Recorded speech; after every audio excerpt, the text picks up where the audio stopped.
मेरा नाम पूजा मैत्री है। मैं कक्षा 11वीं विज्ञान की छात्रा हूँ। मेरा नाम किरण मैत्री है। मैं कक्षा 11वीं विज्ञान की छात्रा हूँ। मेरा नाम हिना सोनी है। मैं कक्षा 11वीं विज्ञान की छात्रा हूँ।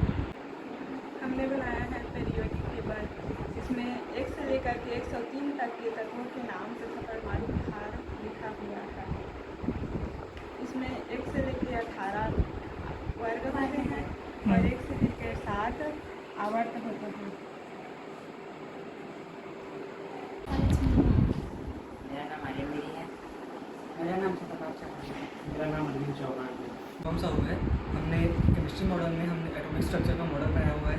इसके अंतर्गत हमने किसी भी तत्व का एटॉमिक स्ट्रक्चर हम इसके द्वारा हम जान सकते हैं। एटॉमिक स्ट्रक्चर में हमने एग्जांपल में हमने सोडियम का एग्जांपल लिया है। जैसे कि 4 कोष होते हैं, 4 कोष में पहला कोष K, दूसरा L, तीसरा M और चौथा M। तो पहले की कोष में अधिकतम 2 इलेक्ट्रॉन आ सकते हैं, L कोष में अधिकतम 8 इलेक्ट्रॉन आ सकते हैं, M कोष में अधिकतम 18 इलेक्ट्रॉन आ सकते हैं और N कोष में अधिकतम 32 इलेक्ट्रॉन आ सकते हैं। तो हमने एग्जांपल में सोडियम का लिया हुआ है। सोडियम में फर्स्ट ऑफ ऑल यहाँ पर K कोष है, ये K कोष में यहाँ पर 2 इलेक्ट्रॉन आए हैं। उसके बाद L कोष में 8 इलेक्ट्रॉन आए हैं और M कोष में 1 इलेक्ट्रॉन आया हुआ है। तो इस हिसाब से सोडियम का एटॉमिक नंबर होता है 11। इस हिसाब से K में 2, L में 8 और M में 1, 11। तो ये सोडियम का एटॉमिक स्ट्रक्चर है। इसके द्वारा हम दूसरे तत्वों का भी हम एटॉमिक स्ट्रक्चर बना सकते हैं। हमारे मॉडल के थ्रू हम दूसरे तत्वों का भी हम एटॉमिक स्ट्रक्चर बना सकते हैं। तो हमने पहले तो सोडियम का बना चुका है। अब हम दूसरे तत्व लेट्स थिंक फास्फोरस का बनाते हैं। तो फास्फोरस का एटॉमिक नंबर 15 होता है। तो उसका एटॉमिक स्ट्रक्चर 2, 8, 5 होगा। इसके अंदर K में 2 इलेक्ट्रॉन और L में 8 इलेक्ट्रॉन और M में 5 इलेक्ट्रॉन आएंगे। तो हमने सोडियम के में बना के इतने किया है। अब हमको M में 5 इलेक्ट्रॉन लाना है। तो 1 इलेक्ट्रॉन है और 4 इलेक्ट्रॉन इसमें डालेंगे। इसके बाद इसका एटॉमिक स्ट्रक्चर फास्फोरस का पूरा हो जाएगा।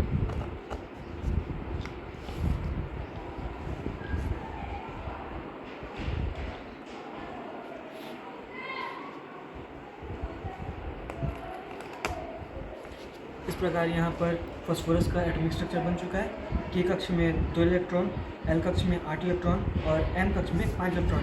इसकी सहायता से हम बहुत और बाकी तत्वों का भी हम एटॉमिक स्ट्रक्चर बना सकते हैं। जैसे कि हमारी स्टडी में ये हेल्पफुल, यही हमारे मॉडल का उद्देश्य है। इसके थ्रू हम तत्वों के वैलेंस इलेक्ट्रॉन भी बता सकते हैं। वैलेंस इलेक्ट्रॉन जिस प्रकार से फास्फोरस का है, तो फास्फोरस के अंतिम कक्षा में 1, 2, 3, 4 एंड 5 इलेक्ट्रॉन है। तो फास्फोरस के वैलेंस इलेक्ट्रॉन की संख्या 5 है और हम इससे तत्वों की संयोजकता भी ज्ञात कर सकते हैं। तो चूँकि इसके बाह्यतम कोश में 5 वैलेंस इलेक्ट्रॉन, इसके वैलेंस इलेक्ट्रॉन की संख्या 5 है, तो इसका संयोजकता 3 होगा, क्योंकि इसको और 3 इलेक्ट्रॉन चाहिए ताकि इसका अष्टक पूरा हो सके। इस प्रकार हम इस एटॉमिक स्ट्रक्चर हमारे मॉडल के जरिए हम किसी भी तत्व का एटॉमिक स्ट्रक्चर बता सकते हैं, उसके वैलेंस इलेक्ट्रॉन की संख्या बता सकते हैं और उसकी संयोजकता भी हम बता सकते हैं। मेरा नाम आरती सिदार है। मैं कक्षा 11वीं की छात्रा हूँ। मेरा नाम हिना सिदार है। मेरा नाम आरती यादव है। यह मॉडल नाइट्रिक एसिड बनाने की विधि पर आधारित है, जिसमें सोडियम नाइट्रेट सल्फ्यूरिक अम्ल के साथ क्रिया करके नाइट्रिक एसिड बनाता है। इस मॉडल के द्वारा नाइट्रिक एसिड बनाने की प्रयोगशाला विधि को हम समझ सकते हैं। ठीक।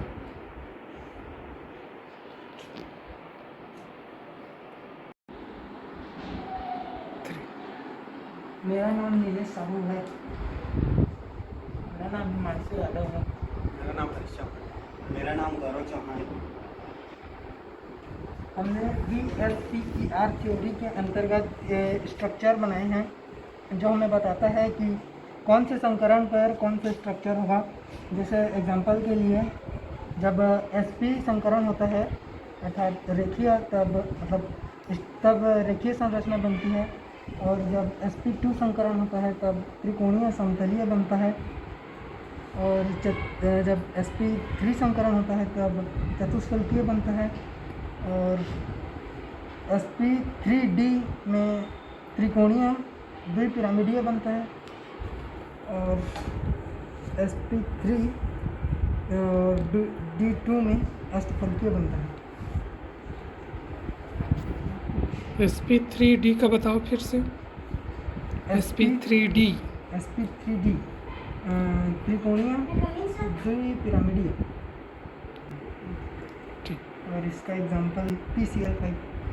जैसे कि हम लोग बुक में पढ़ते हैं तो हम लोगों को मतलब स्ट्रक्चर समझ में नहीं आता, तो इसका होता है स्ट्रक्चर। ठीक, स्ट्रक्चर को समझाने के लिए।